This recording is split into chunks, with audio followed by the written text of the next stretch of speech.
Hello friends, ఎండాకాలం comfort food అయితే మీకు ఇప్పుడు చూపించబోతున్నాను. ఇడ్లీలు, దోశలు ఇవన్నీ తినబుద్ధి కదా. ఎండాకాలం మనకి ఇదిగా ఉంటుంది కదా.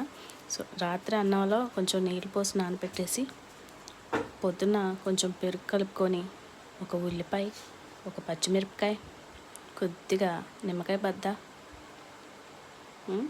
అలాగే చిన్న బెల్లం ముక్క.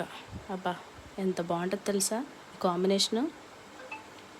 పొద్దున్న తింటే మధ్యాహ్నం 3 దాకా ఆకలేదు. కడుపు అయితే కడుపులో ఐసుగడ్డ పెట్టినట్టు ఎంత చల్లగా ఉంటుందంటే అంత చల్లగా ఉంటుంది అనమాట.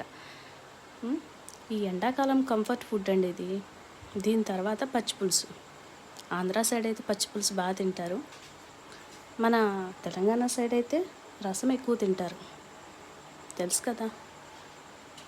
ప్రాంతాలు వేరైనా అదే అదే ఫుడ్, కాకపోతే కొంచెం అది ఇది మిక్స్ కొంచెం తక్కువ అనమాట. సరే, ఛానల్ సబ్స్క్రైబ్ చేయరు.